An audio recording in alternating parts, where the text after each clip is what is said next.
dreaming. 'Cause now that I'm here, what I feel motivates me with reason. I guess I've been dreaming. 'Cause now that I'm woke, everything that I see ain't what it seems. I guess I've been dreaming. 'Cause now that I'm here, what I feel motivates me with reason. I guess I've been dreaming.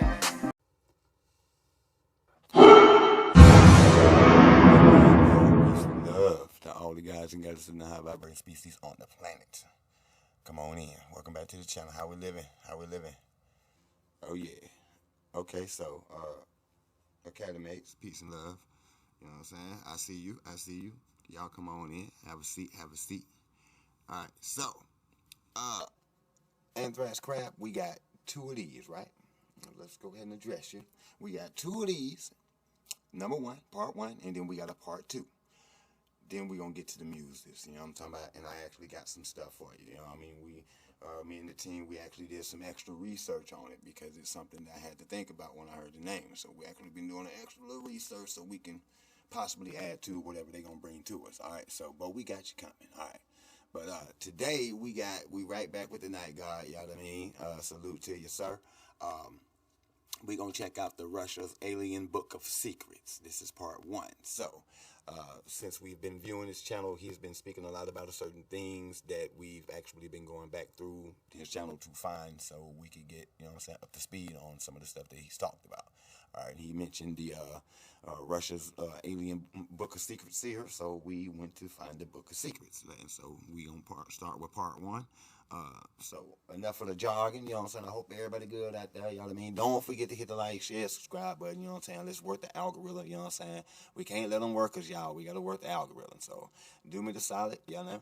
It's the free thing, you know? Just click, you know? And we going to keep moving, you know? And we gonna get to what it is that we need to do, you know what I'm saying? Oh, and speaking of which, Academy, so happy. I hope you have what you need because I do. And without further ado, we're going to get to what it is that we do. As a matter of fact, we're going to get that thing, bud. The following story comes from this book, Introduction to the Alien Races, Russia's Secret Book. Upon their official discovery of extraterrestrials in 1946, Russia established a team. This team consisted of investigators from the KGB to Russian diplomats. And whatever they may encounter, they were to put in this book. This book of alien races is both an instruction manual and a source of information to be used for now and in the future until the day it will be needed no more. Learn from it, add to it. Says you are forbidden of showing this book to anyone, talking about the book to anyone, talking about or revealing your investigative activities to anyone, drinking alcohol on and off duty. What is this, you know what I'm saying, the Fight Club, the Fight Club slogan, you know what I'm saying? Don't talk about Fight Club, you know what I'm saying? Consuming drugs on and off duty, helping alien races no matter the situation or request, choosing sides when physically amongst different alien races or during investigation, and of engaging in sexual activities with any of the members of the alien race. So they made it pretty clear as to what they wanted. This could be comparable to Project Blue Book in the US Air Force back in the 50s. The contents of this book, mind-blowing. The first account of an alien encounter referenced in this book had me hooked. I couldn't put it down. Warning, discretion advised. In 1924, near Yekaterinslav, Ukraine, the 3 daughters of a Russian captain named Andreyachuk simply vanished. The captain was of Russian descent and very little was known about him, except for that he traveled a lot. A neighboring farmer said that one late night, early morning, as he was beginning his chores, he saw the captain's daughters walking into the woods about 2 hours before sunrise. Thinking it odd as he had never seen them do this before, the concerned farmer followed them into the woods. He would follow them at a distance, and after walking about 30 minutes or so, he described seeing purple and red lights and a mist through the trees. He got closer and saw all 3 of the captain's daughters entering what he described as a windmill-like plane. He also described seeing 5 creatures as small as the children, but with much older faces. They escorted the girls onto the ship, then closed the hatch, and took off into the sky. It ascended at a rate that seemed to be extra slow, until finally he said the ship disappeared among the stars. According to the farmer, he then ran back to the captain. He said the ship... Look at that, no. What's going on right there? Is that a feather? Who is this? Disappeared among the stars. According to the farmer, he then ran back to the captain's house to inform him of what happened. This is said to be an authentic picture of the captain's farmhouse. He arrived at the homestead and began frantically knocking on the door, but no one answered. So eventually he let himself in. He found the captain and his wife lifeless on their bed. Their faces, he explained, were peaceful, as if they had passed in their sleep. He'd find all their animals, 3 dogs, 1 horse, and 2 goats, deceased as well. On the kitchen table, there was a letter or a note, not signed, but they believed the handwriting matched one of the daughters, Sophia. The note read, "We are going to school in the moon with our friends." It's unverified, but it's believed this picture is of Sophia. The 3 daughters were never heard from or seen again. So what's the history behind this Russian alien races book? In 2004, the guy who was writing all this and putting it all together became friends with a Ukrainian guy called Petro that he Sophia, wisdom, the entity, Sophia.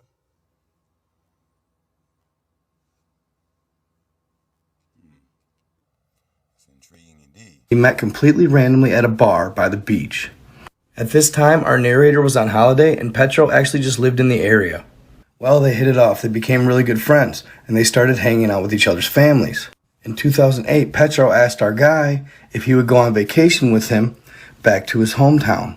He wanted to go just south of Spain to visit his brother in jail, and if he had time, he wanted to go visit his father in Portugal. And though he now resided in Portugal, his father used to be a diplomat for Ukraine. He just moved to Portugal upon retirement. And so they went. They visited his brother and his father. And while they were at his friend Petro's father's home, the father asked him and Petro if they would help him move some boxes out of a room so he could make it a guest bedroom. Like, follow, subscribe. So he and Petro agreed, thinking they couldn't really be that bad. They walk in there and there's 58 boxes full of documents. They kind of looked at each other and begin working. But of course, as they're moving boxes around, they're checking out the documents, Petro's translating them, and they realize just how cool these documents are. Most of the information is top secret, some of it probably never shared. So they end up asking Petro's father if they can have it. He says yes. They rent a van and they load it up with the boxes, take them home. For the next year or so, every weekend him and Petro would organize these boxes. They would find all kinds of intriguing top secret information. Then one day they would stumble upon this, the top secret Russian alien races book. The copy would look almost brand new, so they questioned the authenticity until they found a cover that was dated 1951. See, Petro's father had been keeping it updated and renewing it.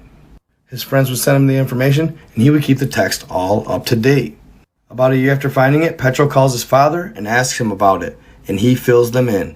He said he had received the book years before from one of his diplomat friends and had been updating it till recently with information from a number of different sources.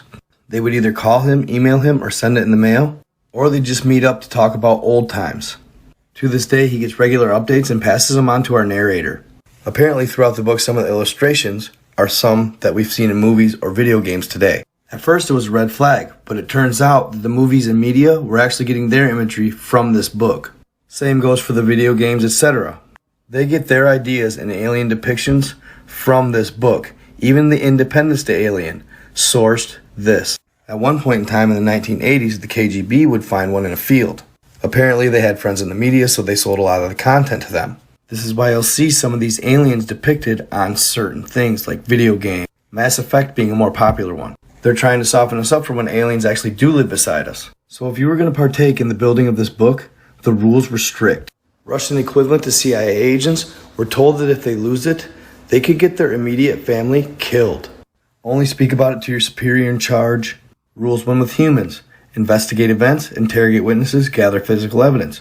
When with aliens, engage with them, follow them, learn from them. Okay. So now, isn't this stuff that we hear in the SCP universe, that some of the rules that D-class have to follow, abide by, the immediate terminations, stuff that happens, yes sir, I'm telling you. You are forbidden of showing this book to anyone, talking about it to anyone, talking about it or revealing your investigative activities to anyone, drinking alcohol on and off duty, consuming drugs on and off duty, helping alien races no matter the situation or request, choosing sides when physically amongst different alien races or during investigations, and of engaging in sexual activities with them. That means Interbreeding between humans and aliens must have happened at some point. So I'm not going to cover every To this day. alien in this book. I'm only going to cover the ones that are important. The Kurs, aka gods of the land. I think they could have been ant people. Believed to be related to the race Anunnaki. They come from the planet Dilemans. They are the race behind the story of the Enlil and Ninlil. So that would make sense, right? The intelligence of the ant, the colony, the hive, the connection. You know what I mean? The ant is very intricate. Like, it's a very intricate insect. It's interesting. The way they move, the strength of them, communication, together. They move as one. You know what I mean? Yeah. So I mean, it makes sense. They were directly involved with the development of our race in the early stages. After centuries away from Earth, they are now coming back. Their own leader is here right now, and they plan on staying permanently. This race is said to be the race that is always bathing in a liquid like gold, monoatomic gold. They say they get longevity out of it. The Havhanu Kondras. They come from the galaxy Sexton's dwarf SPH. First visited Earth in 934 AD in the area we know now as Romania. They often abduct and kill humans. They also drain and drink the blood, even indulging in animals as well. This race is solely responsible for the myth of vampires. Several governments know and accept their actions. The human bodies that they use are never returned. Their last sighting was in Scotland in 1996. Next, we have the Anunnaki. This is the only time I've ever seen it spelt like that. Anunnaki, aka Anunnaki. They come from planet Nibiru, and their planet is part of the same solar system as ours. But contrary to the popular belief that their orbit is every 3,500 years, it's actually every 4,000. Now this is where I wasn't sure, but they reference the Anunnaki as looking like us. Except they were 8 feet or taller and Okay, not God, not like you, not like y'all, like me. They're so-called black people, bro. Nah, like that's the misconception that these other people are putting out. You know what I'm saying? So nah, that's no, I can't, no, that's not that's not that. It's a lot of species out there that's gonna look like us, like me. There is a species, alien race that looks like so-called Caucasians. From what I understand, there's the Pleiadians, blonde hair, blue-eyed type joints. They've learned to blend in, so you can catch them dyeing their hair or putting in contacts to and stuff like that to kind of blend in. Yeah. But no, the Anunnaki, if we're talking about the Anunnaki, then no. They are carbonated, melanated, if you will. and muscular. When they first got to Earth, there was actually other beings here, some of them malevolent with supernatural powers. The Anunnaki defeated them and became the most powerful race on the planet. They would end up developing the most intelligent, non-alien species on Earth, in order to have a race for slaves at their disposal. At the time, Samael and Lilith were the Anunnaki king and queen. They were not aware of the presence of reptilians on Earth. They would only cooperate with one other race, the Zeta Reticuli. That wraps up part one. Happy Thanksgiving, y'all. Okay, so that concludes that part one. We're gonna get to part two before I actually throw my entire dissertation out there. You know what I'm saying? And what I really think about it. I'd rather get all the information. You know what I'm saying? So I can really get a conclusion as to where we're going with this. But I don't know about the Anunnaki bit. You know what I'm saying?